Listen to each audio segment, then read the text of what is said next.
नमस्कार दोस्तों, स्वागत है आपके अपने YouTube चैनल संस्कृत अड्डा पर। दोस्तों, आज की जो वीडियो इसमें हम करने वाले हैं, आपका संस्कृत का कोई सभी एग्जाम हो तो आपके सभी एग्जामों के लिए महत्वपूर्ण क्वेश्चन आज की वीडियो में हम यहाँ पर लेकर आए हैं और सभी के सभी ये महत्वपूर्ण रहने वाले हैं। कल वाली जो वीडियो थी इसमें भी हमने सभी महत्वपूर्ण क्वेश्चन किए थे जो एग्जाम की दृष्टि से महत्वपूर्ण है और ज़्यादातर एग्जामों में पूछे गए हैं। तो ऐसे ही क्वेश्चन आज की वीडियो में भी हम यहाँ पर करने वाले हैं। तो जिसमें हमारा यहाँ पर पहला क्वेश्चन है, क्वेश्चन आ जाता है आचार्य जो यास्क है, यास्क मते अग्निभवती, अंतरिक्ष स्थान, धू स्थानीय, पृथ्वी स्थानीय या फिर गृह स्थानीय। तो आचार्य जो यास्क है, इन्होंने अपने नृत्य में देवता जो थे उनको 3 भागों में बांटा था, पृथ्वी, अंतरिक्ष और धू स्थानीय देवता। तो यहाँ पर जो अग्नि है इनके बारे में पूछा गया है कि अग्नि जा कौन से स्थानीय देवता हैं। तो आचार्य यास्क जो इन्होंने 3 भागों में बांटा था और प्रत्येक में क्या 11-11 देवता थे। तो इस प्रकार से 33 कोटि देवता थे। अब इसको आसानी से आप याद भी रख सकते हैं। जैसे अग्नि है, आग, आग आप कहाँ पर जलाते हैं? पृथ्वी पर, धरती पर जलाते हैं, तो ये पृथ्वी स्थानीय देवता हो जाएंगे। तो ऐसे आप इनको आसानी से याद रख सकते हैं। और इसके अलावा कौन कौन से हैं? पृथ्वी स्थानीय, अग्नि हो गया, पृथ्वी हो गया, क्योंकि पृथ्वी सूक्त भी है अथर्ववेद में 12.1 12वें कांड का पहला सूक्त है ये। और इसके अलावा जो सोम है, सोमरस कह सकते हैं, अब जो इंद्र का प्रिय पेय था सोमरस, तो ऐसे आप याद रख सकते हैं इसको। और अंतरिक्ष स्थानीय की बात करें तो इसमें इंद्र, रुद्र, वायु, ये सारे इसे याद रख सकते हैं। जैसे इंद्र देवता बरसात करते हैं, वायु के साथ संबंध है क्योंकि वायु बरसात आती है, तो ऐसे इसको याद रख सकते हैं। और इसके अलावा जो धू स्थानीय है, वरुण, मित्र, विष्णु, सवित्री मतलब सूर्य, तो ये सारे धू स्थानीय देवता हैं, मतलब स्वर्ग के देवता हैं। नेक्स्ट है विष्णु त्रीणि पदानि पूर्णानि भवन्ति, उदकेन, मधुन, अमृतेन या फिर घृतेन। विष्णु सूक्त जो है उसमें से है, विष्णु के 3 पाँव पूर्ण होते हैं। तो किससे पूर्ण होते हैं? मधुना, जो कि ऑप्शन सी में है। विष्णु क्या है? एक धू स्थानीय देवता है ये, तो मतलब स्वर्ग के देवता हैं। और इनकी जो स्तुति जो हुई थी 5 सूक्तों में हुई थी और इनके लिए उरुक्रम और उर्गाएँ आदि जो शब्द है उनका प्रयोग किया जाता है। और उरुगाएँ जो शब्द है उसका ऋग्वेद में 21 बार प्रयोग हुआ था। अगला क्वेश्चन आ जाता है, धू स्थानीय जो देवता है यहाँ पर कौन से है? इसमें स्वर्ग वाले देवता वरुण है, इंद्र, अग्नि या फिर सोम है, कौन से हैं? तो धू स्थानीय देवता, तो धू स्थानीय जो इसमें देवता हैं ये ऑप्शन ए वाले हैं, मतलब जो वरुण देवता है, वरुण ये वाले, तो इनको माना गया धू स्थानीय देवता। और ऋग्वेद में जो 12 सूक्त है इसमें इनकी स्तुति हुई है। नेक्स्ट आ जाता है क्वेश्चन हमारा, भैष्य सूक्तानि वर्तन्ते, सामवेदे, ऋग्वेदे, यजुर्वेदे या फिर अथर्ववेदे। तो ये भैष्य सूक्त है, किसमें 4 वेद होते हैं, ऋग, यजु, साम और अथर्ववेद। तो भैष्य सूक्त जो है ये अथर्ववेद में है। तो कहाँ पर है ये? अथर्ववेद में। तो इसमें रोग के लक्षण, निदान, जड़ी बूटियाँ इत्यादि का 144 जो सूक्त है इसमें वर्णन हुआ था। नेक्स्ट आ जाता है, वस्य मंडलानि उपलभ्यन्ते, यजुर्वेदे, ऋग्वेदे, सामवेदे या फिर अथर्ववेदे। तो वंश्य मंडलानि उपलभ्यन्ते, तो ये है ऋग्वेदे। तो कौन सा हो जाएगा? ऑप्शन बी, मतलब वंशीय जो मंडल है वो ऋग्वेद में है। ऋग्वेद के दूसरे मंडल से लेकर 7वें मंडल तक को वंश मंडल के नाम से जाना जाता है। तो दूसरे मंडल से लेकर और 7वें मंडल तक को वंश मंडल के नाम से जाना जाता है, दूसरे से लेकर 7वें तक वंश मंडल। नेक्स्ट है, वैदिक काल निर्णय ज्योतिष सस्य उपयोग है कृते, वेवरेन, मैक्स मुलरेन, ये मैक्स है यहाँ पर, मैक्स मुलर या तिलकेन या न केनापी। तो ज्योतिष के आधार पर वेद का काल निर्धारण किया था। अब करने वाले कौन थे? बाल गंगाधर तिलक। तो तिलकेन जो कि ऑप्शन डी में है। और इन्हें जो समय बताया था ये समय मानते हैं 4000 ईस्वी पूर्व से 2500 ईस्वी पूर्व ज्योतिष के आधार पर वैदिक काल निर्धारण करते हैं। नेक्स्ट है हेमवत्या उपाख्यानम उपलभ्यते केन उपनिषदि कठ ईश या बृहदारण्यक। तो हेमवती जो उपाख्यान है वो हमें प्राप्त होता है। तो कहाँ से प्राप्त होता है? तो ये प्राप्त होगा हमें केन उपनिषद में। अब केन उपनिषद किस में है? तो ये आ जाता है आपका सामवेद में, सामवेद, तो उसमें है केन उपनिषद। और इसको तव लकार उपनिषद भी कह देते हैं। और जहाँ इसमें 4 खंड है। इसके तृतीय और चतुर्थ खंड में उमा हेमवती के रोचक आख्यान के द्वारा पर ब्रह्मा की सर्वशक्तिमता का वर्णन किया गया है। तो केन उपनिषद किस में आ जाएगा? सामवेद में। अगला क्वेश्चन आ जाता है रथ रूप कम विद्यते छांदोग्य बृहदारण्य के श्वेत या फिर कठे। तो रथ रूपक विद्यते, तो इसका जो संबंध है तो ये ऑप्शन डी से है, मतलब कठ उपनिषद से। तो रथ रूपक का वर्णन कृष्ण यजुर्वेद की कठ शाखा से है। कृष्ण का दोनों को आसानी से याद भी रख सकते हैं, दोनों में का है, कृष्ण में भी का है, कठ में भी का है, कठोपनिषद कृष्ण यजुर्वेद। तो ऐसे आप इसको याद रख सकते हैं। अगला क्वेश्चन है ऋग्वेदस्य पद पाठस्य कर्ता आसीत्। ऋग्वेद के पद पाठ के कर्ता थे। तो ये सारणाचार्य थे, यास्क थे, स्कंद स्वामी थे या फिर साकल्य थे। तो ऋग्वेद के पद पाठ के कर्ता थे। कौन थे यहाँ पर इसके कर्ता? अब इसके कर्ता की अगर हम बात करें तो ये थे आचार्य सायन, जो कि यहाँ पर ऑप्शन ए में है। तो इन्होंने ऋग्वेद पर भाष्य लिखा था। और ऋग्वेद जो 2 भाग अष्टक्रम एवं मंडल क्रम इसमें विभक्त है।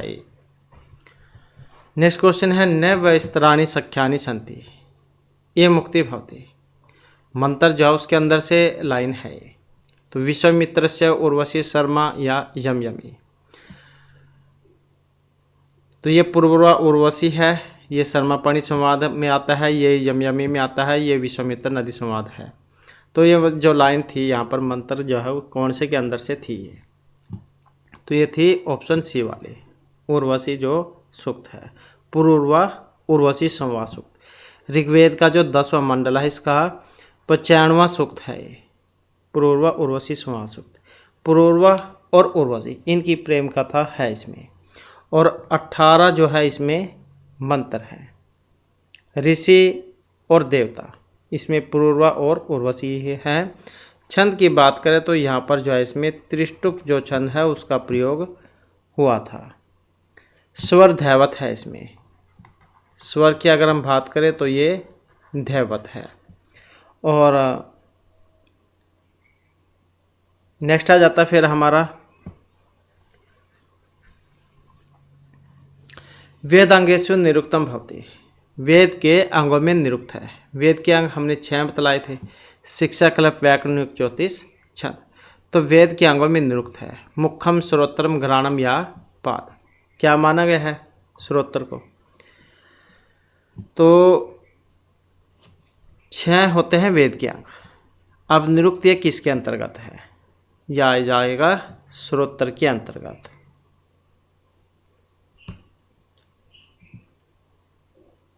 और ये जो निरुक्त है इसमें 3 कांड हैं और 12 अध्याय हैं। 3 कांड एग्जाम में पूछे जाते हैं इसके। तो नैघंटु कांड, नैगम कांड और दैवत कांड, ये 3 कांड हैं इसमें। नैघंटु कांड, नैगम कांड और दैवत कांड। तो 3 कांड 12 अध्याय। नेक्स्ट है देवता नाम स्थानानि वर्णितानि सन्ति। व्याकरण, शिक्षा एवं कल्पे या फिर निरुक्ते। किस में है देवताओं के स्थान वर्णित? तो देवताओं के जो स्थान जो है यहाँ पर ये किस में है? निरुक्त में है।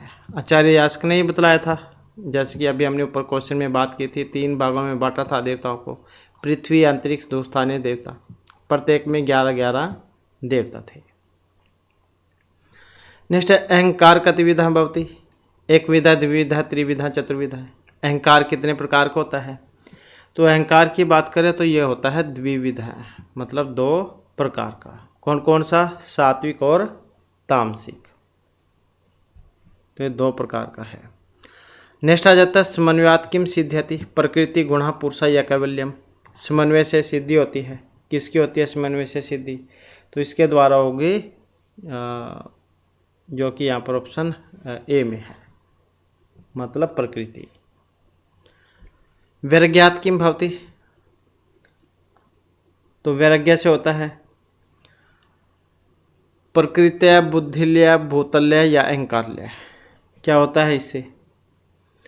तो इसका जो है यहाँ पर वैराग्य जो है इससे मान गए हैं प्रकृति, जो कि ऑप्शन ए में है। अगला क्वेश्चन है ज्ञानम कस्य धर्म है। अब ये पुरुषस्य प्रकृति अहंकारस्य या फिर बुद्धि, तो किसका है? ज्ञानम कस्य धर्म है, तो ज्ञान जो है यहाँ पर ये बुद्धि का धर्म है, तो इसमें ऑप्शन डी वाला हो जाएगा। मतलब निश्चय करने वाला तत्व जो है वो बुद्धि है। धर्म, ज्ञान, वैराग्य, ऐश्वर्य, ये इसके सात्विक रूप है। और इनके जो विपरीत मतलब अधर्म, अज्ञान, अवैराग्य, राग, अनऐश्वर्य, ये इसके तामस रूप हैं। नेक्स्ट है केवलम शब्द आदि गुण त्रयम कुत्र अभिव्यंजते। पंचीकृत वायु, पंचीकृत आपसु, पंचीकृत तेजसी या पृथ्व्याम। तो शब्द आदि गुण त्रयम कुत्र अभिव्यंजते, तो इसमें जो है ऑप्शन रहेगा ऑप्शन सी वाला, ये वाला पंचीकृत तेजसी। वेदांत सार जो उसमें आपको देखने को मिलेगा, ये आचार्य सदानंद के द्वारा जो रचित है। तो वेदांत सार में वर्णित पंचीकरण सिद्धांत में पंचीकृत तेजसी में केवल शब्द आदि गुण त्रय दृष्टिगोचर होते हैं। तो यहाँ पर ये तेज में शब्द, स्पर्श और रूप गुण विशेष रूप से विद्यमान होते हैं। तो ऑप्शन सी जो इसका माना गया था शब्दादि गुण त्रयम पंचीकृत तेजसी। नेक्स्ट लिंग शरीर से कति अवयवः। हमारा जो शरीर जो है इसके बारे में बताना है, कितने तत्वों से बना है, कितने अवयव से बना है। तो ये बना है 17 अवयव से, तो यहाँ पर हो जाएगा सप्तस। तो जिसमें पंच तो ज्ञानेंद्रिय हैं, पंच कर्मेंद्रिय हैं, पंच वायु है, एक बुद्धि और एक मन। तो इन सभी को मिलाकर 5 × 15 और 2 17, तो 17 जो है ये हो जाते हैं।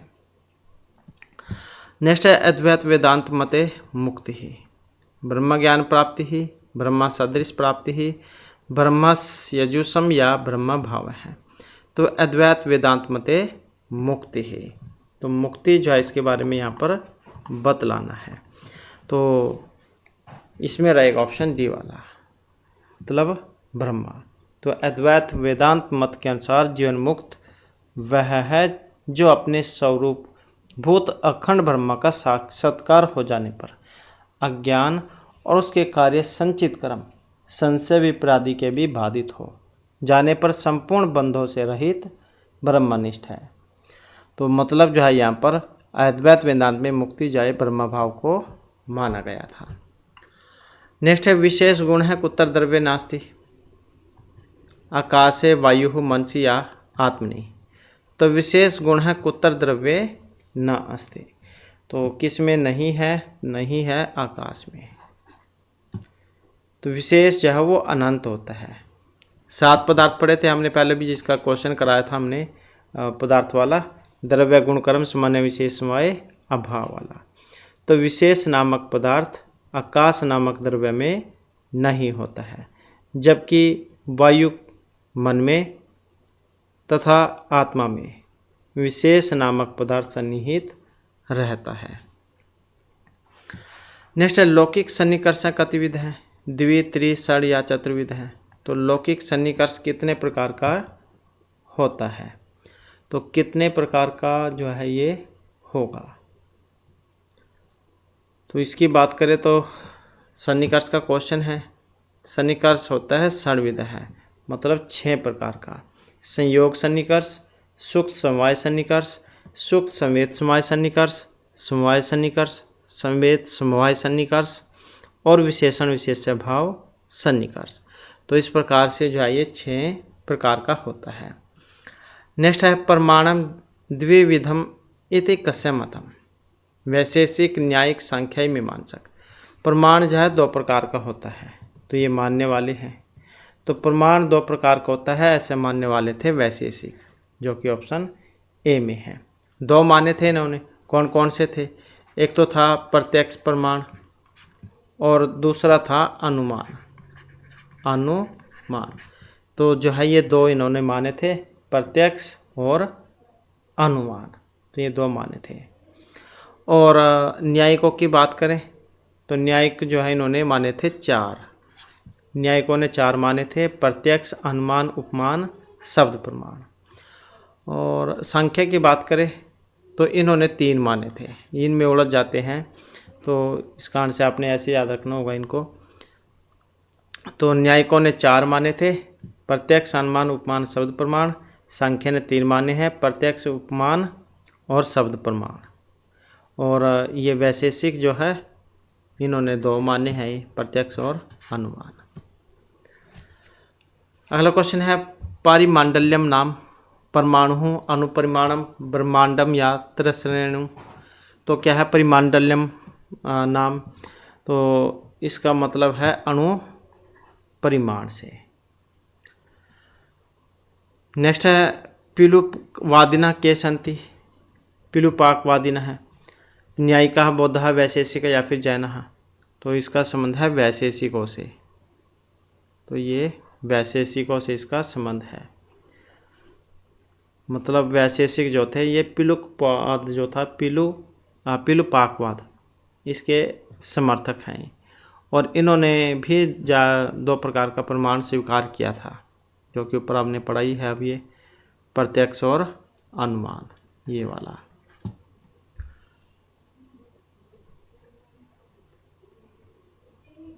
इसके बाद है अर्थवद अधातु प्रत्यय है। संहिता, संज्ञा, गति, प्रातिपदिक या वृद्धि क्या करता है? अर्थवद अधातु प्रत्यय प्रातिपदिकम। धातु प्रत्यय प्रत्यांत को छोड़कर अर्थवान शब्द रूप की प्रातिपदिक संज्ञा होती है। तो क्या करेगा? ये प्रातिपदिक संज्ञा करेगा। नेक्स्ट है तुलस्य प्रतनम किम उच्यते। ये क्या करता है? निष्ठा, स्वर्ण, पद या संधि। तो प्रस्य निकर्षा संहिता होता है, और सुप्तिगंतम पदम होता है, कत्व तो निष्ठा होता है, और स्वर्ण जो एक पद बच गया, तो फिर यही बच जाएगा इसका। तुलस्य प्रतनम सवर्णम। कंठ आदि तालु उच्चारण स्थान तथा अभ्यंतर प्रतन जिन वर्णों के समान हो वे वर्ण परस्पर स्वर्ण संज्ञक होते हैं। नेक्स्ट है पदस्य किम लक्षणम। तो ये संधि युक्त, समास युक्त, सुप्तिगंतम पदम या योग्यता, आकांक्षा, आसक्ति युक्त पदम पद का लक्षण है। कौन सा होता है पद का लक्षण? यही है सुबंत और तिगंत, इन्हीं की होती है पद संज्ञा, क्योंकि ये तो वाक्य का क्वेश्चन है। ये समास हो गया, संधि हो गया, तो सुबंत और तिगंत की पद संज्ञा होती है। सुबंत जो ये सुअवजस हो गए राम के शब्द रूप, और तिगंत तिप्तस जो हो गई धातुएं। नेक्स्ट है निष्ठा पदेन उच्यते। लीट अणुवलो अणुवल त्रिचो कतकत्व तो अड़ घ्याव। तो निष्ठा पदेन उच्यते। अब निष्ठा पद से होता है, क्या होता है इससे? तो कतकत्व तो निष्ठा, यही होगा। कत और कत्वतु की निष्ठा संज्ञा होती है। कत का ताशेष बचता है, और जो ये कत्वतु है इसका तवत शेष बचता है। स्तुत है, स्तुतवान, वो वाले रूप बनते हैं इसके। इसके बाद है मुनि इति पदस्य का संज्ञा। टी, घी, नदी या गति। मुनि क्या है? ई है, मतलब ई कारांत रूप है, ये हर्षव ई। तो इसकी संज्ञा होगी, कौन सी संज्ञा होगी? और इसकी होगी घी संज्ञा, ये वाली। शेषो घ्या सखी एक सूत्र है जो घी संज्ञा करेगा, जो हर्षव ई, हर्षव ऊ जो होते हैं उनकी। अगर ये मुनि में बड़ी हो जाती दीर्घी, फिर इसकी नदी संज्ञा होती। तो हर्षव ई जो है ये इनकी होती है घी संज्ञा, तो ये वाला। नेक्स्ट आ जाता है समीचीन तालकाम चुनुत। यहाँ पर भी सही जो है वो आपने बतलाना है, इसमें कौन सा है। तो कौन से वाला है इसमें सही सूत्र? अब जो भी आपको पहले पता हो उसी का आप एक बार मिलान करके देख सकते हैं। तो जैसे अलवंत्यात पूर्व उपदा ये करता है, इस तरह की नदी संज्ञा करता है, जो कि यहाँ पर अभी ऊपर बताया था हमने। इद्विद्वय द्विवचन के द्वारा प्रक्रिया संज्ञा होती है, गति सूत्र के द्वारा गति संज्ञा होती है। तो ऐसे इनका जब मिलान हो जाएगा और आप इसमें देख ही सकते हैं यहाँ पर इसका कौन से वाला बनेगा। नेक्स्ट आ जाता है कर्तुरीप्सितम कारकम किमुच्यते। तो इनको कहा जाता है, ये इसकी क्या संज्ञा होती है, कारण संप्रदानम कर्म या पादानम। कर्तुरीप्सितम क्या होता है इससे, तो कर्तुरीप्सितम कर्म संज्ञा, तो कर्म संज्ञा हो जाएगी यहाँ पर जो कि ऑप्शन सी में है। कर्तुः क्रिया आप्तुमिष्टम कारकम कर्म संज्ञम स्यात्। मतलब कर्ता अपनी क्रिया के द्वारा जिसे सबसे अधिक क्या करना चाहता है, प्राप्त करना चाहता है, तो उसकी होती है कर्म संज्ञा, और जो सहायता करता है उसकी कारण संज्ञा होती है। तो यहाँ पर क्या है, इसमें सबसे अधिक प्राप्त करना चाहता है तो वो कर्म संज्ञा होगी। नेक्स्ट है क्रोध दुर्व्यय ईर्ष्या असूया नाम यम प्रतीकोप है। यहाँ पर विभक्ति है इसमें, चतुर्थी द्वितीय तृतीय या पंचमी। तो क्रोध दुर्व्यय ईर्ष्या असूया इनमें, तो इसमें जो होती है इसमें होगी चतुर्थी विभक्ति। तो कौन सी होगी, चतुर्थी विभक्ति। क्रोध दुर्व्यय ईर्ष्या और असूया धातुओं के और इनके समान अर्थ वाले धातुओं के प्रयोग में कोपभाजन मतलब क्रोध के कारण संप्रदान कारक चतुर्थी विभक्ति होगी। नेक्स्ट है विशेष संज्ञा विनिर्मुक्त समास। विशेष संज्ञा में बहुब्रीहि केवल दीर्घ या क्रमधारिया कौन सा समास होता है, और 5 प्रकार के समास बतलाए गए थे संस्कृत में। केवल समास, अव्ययभाव समास, तत्पुरुष समास, इसी के आगे क्रमधारय द्विगु वेद हैं, द्वंद्व बहुब्रीहि। तो ऐसे हो जाते हैं 5 ये। अब यहाँ पर विशेष संज्ञा वाला कौन सा है, तत्तर विशेष संज्ञा विनिर्मुक्त है केवल समास है। तो कौन सा है, केवल समास। भूतपूर्व है ये उदाहरण है जिसका। इसके बाद है अनुरूपम। इत्यस्य पदस्य विग्रह है। रूपस्य प्रति, रूपस्य योगम, रूपस्य सादृश्यम, रूपस्य पश्चात। अनुरूपम, तो इसका विग्रह कौन सा बनेगा, तो कौन सा हो जाएगा अनुरूपम का, अनुरूपम रूपस्य योग्यम। और कौन सा है इसमें, शुरू में अवयव स्वर्ग आ गया तो मतलब अव्ययभाव समास हो गया। तो यहाँ पर इसका विग्रह कौन सा बनेगा, बी वाला, रूपस्य योग्यम। रूपगस अनुसु, ये इसका लौकिक हो जाएगा अव्ययभाव समास में। अव्यय विभक्ति स्मृति के द्वारा अव्ययभाव समास हो जाएगा इसमें। इसके बाद है ऋतुषानाम उच्चारण स्थानम। तो क्या होता है ऋतुषानाम, तो ऋतुषानाम मूर्धा, री, ट्वर्ग, रा और सा, इन सारों का जो उच्चारण है वो हमारी मूर्धा से होता है। जैसे अकुह विसर्जनम कंठ होता है, अक्वर्ग ह और विसर्ग है, इनको उच्चारण कंठ से होता है। उपपद्यमान नाम औष्ठ होता है, उ और पूर्ग इनका। इचियसा नाम तालु होता है, ई और च्वर्ग या सा, या और सा इनका तालु से होता है उच्चारण। नेक्स्ट है दंतेषु अंतर्भवती।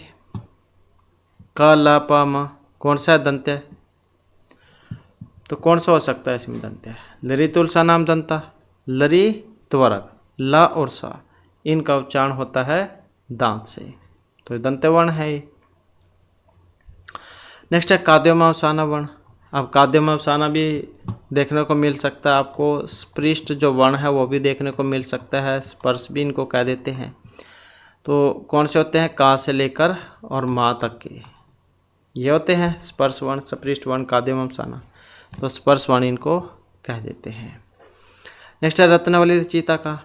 अब रत्नावली नाटिका थी यहाँ पर, ये रत्नावली और प्रियदर्शिका 2 नाटिका हैं, और हमेशा जो नाटिका होगी उसमें 4 अंक होंगे, तो ये आप याद रखिएगा। अब तो ये दोनों किन की थी, तो ये थी श्रीहर्ष की। इन्होंने 3 काव्य लिखे थे, रत्नावली नाटिका, प्रियदर्शिका और नागानंद नाटक, तो ये 3 लिखे थे इन्होंने। तो इसमें से रत्नावली नाटिका है, 4 अंक हैं इसमें, श्रीहर्ष जैन के द्वारा रचित है ये। अगला क्वेश्चन है संचारिणी दिवसिक है रात्रो यम यम, ये श्लोक आता है इसमें रघुवंश महाकाव्य में। तो किसके बारे में था ये, और इसी अवसर पर इसी श्लोक के कहानी महर्षि कालिदास को दीपशिखा की उपाधि भी दी गई थी। तो ये दिलीप सेवा गौ सेवा के बारे में था। रावण गमनम, सीता विसर्जनम, इंदुमती स्वयंवर, किन बारे में था यहाँ पर ये। तो इसमें अगर हम यहाँ पर देखते हैं तो हमारा सी आंसर है ऑप्शन डी वाला, तो इंदुमती स्वयंवर। तो रघुवंश महाकाव्य का जो ये षष्ठ जो सर्ग है, क्योंकि महाकाव्य है ये, और महाकाव्य हमेशा सर्गों में होता है, तो ये आप याद रखिएगा। तो ये सर्गों में है और इसमें जो छठा सर्ग है उसमें आता है। तो इसमें है इंदुमती स्वयंवर के बारे में। अगला क्वेश्चन आ जाता है विज्ञान शकुंतले विदुष का है। माधव्य, मैत्रेय, वसंत के सारंगराव कौन थे अभिज्ञान शकुंतलम में विदूषक? तो विदूषक कौन होते हैं? जैसे पहले सर्कस चलती थी, जोकर होता था उसमें दर्शकों को हंसाने के लिए, या फिल्म है उसमें भी एक पात्र होता है हंसाने के लिए, जैसे जॉनी लीवर था पहले। तो इसी प्रकार से जाय नाटक में भी एक पात्र होता है जिसका नाम विदूषक होता है, जो हास्य क्रिया के द्वारा दर्शकों को हंसाता है। तो अभिज्ञान शकुंतलम में आया था। अभिज्ञान शकुंतलम में उसका नाम क्या था? तो माधव्य था उसका नाम। तो माधव्य हो या माधव्य, कई बार ये भी आ जाता है एग्जाम में। तो ऑप्शन ए जो है इसका यहाँ पर सी आंसर हो जाएगा। और महाभारत का जो आदि पर्व है उसमें से है ये अभिज्ञान शकुंतलम। 7 अंक हैं इसमें। नेक्स्ट आ जाता है सहसा विदित ने क्रियम वे कह परमाप्तम पदम। ये भी सूक्ति आती है बहुत ज़्यादा एग्जाम में। अब कहाँ से ली गई है? तो ये है महर्षि भारवी के द्वारा जो रचित है किरात अर्जुनियम, तो उसमें आती है ये। क्या कहा गया था इसमें कि हमें कोई भी जो काम है वो जल्दबाजी में नहीं करना चाहिए, पहले उसके बारे में जांच परख कर लेनी चाहिए, सोच विचार कर लेना चाहिए, उसके बाद में काम शुरू करना चाहिए। अगर हम ऐसे नहीं करते तो आपने देखा भी होगा बहुत सारे काम ऐसे किए भी होंगे, तो बाद में फिर उसका हर्जाना आपको भुगतना पड़ता है। तो इसलिए काम करने से पहले उसके बारे में अच्छे प्रकार से सोच विचार कर लेना चाहिए। और ये किरात अर्जुनियम जो है ये बृहत्तरी के अंतर्गत आती है और 18 थे इसमें सर्ग। नेक्स्ट है रूप का नाम भेद।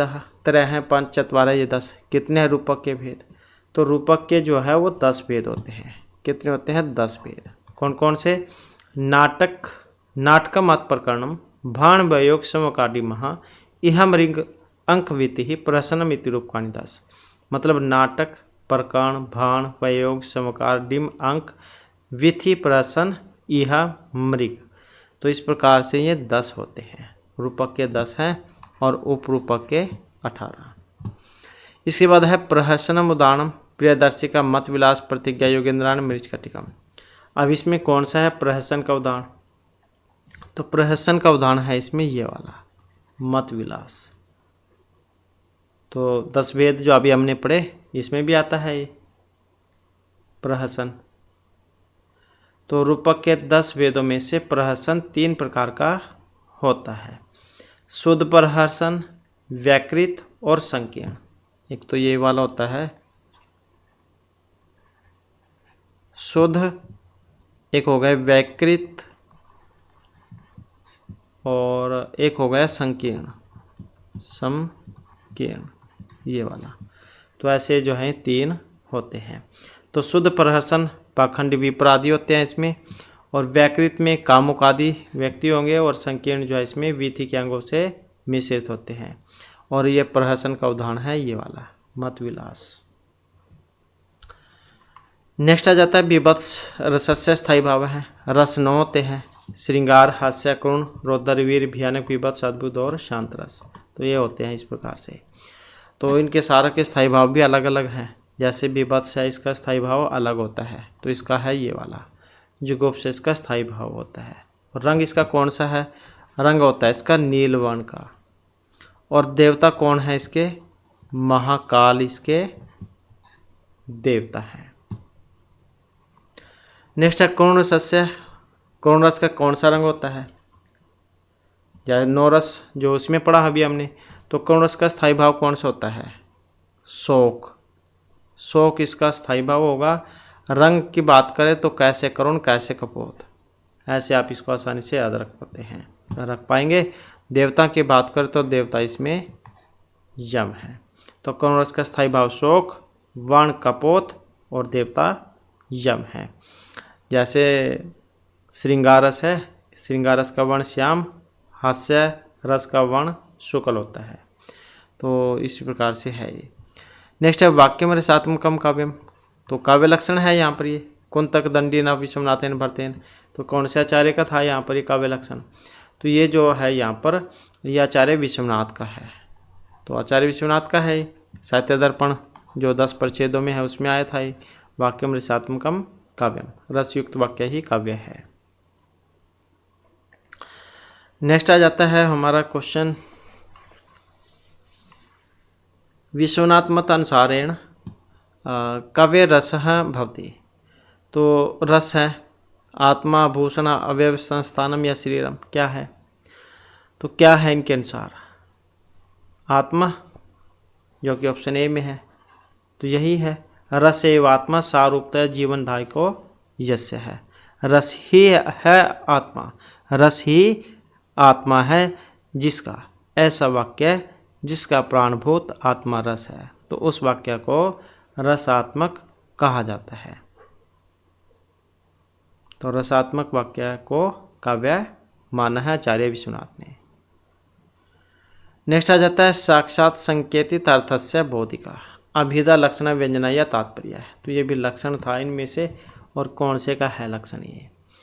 तो ये जो है ये रहेगा अभिधा का, जो कि ऑप्शन ए में है। आचार्य जो विश्वनाथ है इन्होंने अपने साहित्य दर्पण में शब्द जो है उसकी 3 शक्तियाँ बतलाई थी, अभिधा लक्षणा व्यंजना। तो यह अभिधा का लक्षण है, तत्तर संकेतित अर्थस्य बोधनाद अग्रिमा अभिधा। नेक्स्ट क्वेश्चन है हमारा, क्वेश्चन है एको रस कृणव निमित्त भेदात इति केनुक्तम कालिदासेन भवभूतिना भासेन या वाल्मीकिना। एक ही करुण रस है निमित्त भेद से। तो ये किस में आया था? महर्षि भवभूति के द्वारा जो रचित है उत्तरामचरित, तो उसमें आया था ये 3रे अंक में, 3य अंक में, 6 अंक में, क्योंकि महर्षि भवभूति करुण रस को ही प्रधान मानते थे, बाकी सभी रस या निमित्त मात्र हैं। तो इसी कारण से इनके नाटकों में करुण रस की बोलता देखने को मिलती है। नेक्स्ट आ जाता है मरीचिकाटिके कति अंका संति, 5, 10, 10 सप्त या 5। मरीचिकाटिक में कितने अंक है? किनके द्वारा रचित है? महर्षि शूद्रक के द्वारा। रूपक का दूसरा वेद है प्रकरणीय, तो 10 थे इसमें अंक। श्रृंगारस है इसमें, प्रसाद गुण है, कैसिकी वृत्ति है इसमें, और इसका जो प्रथम अंक है, प्रथम अंक का नाम था अलंकार न्यास। द्वितीय का था दूतकर संवाहक। तो इस प्रकार से ये भी एग्जाम में जो आपके पूछे जाते हैं। तो इस प्रकार से जो हमारी क्लास थोड़ी महत्वपूर्ण क्वेश्चन थे। नेक्स्ट वीडियो की इसमें आपके लिए नए जो महत्वपूर्ण क्वेश्चन हम लेकर आएंगे, और हमारे साथ अंत बनाने के लिए धन्यवाद।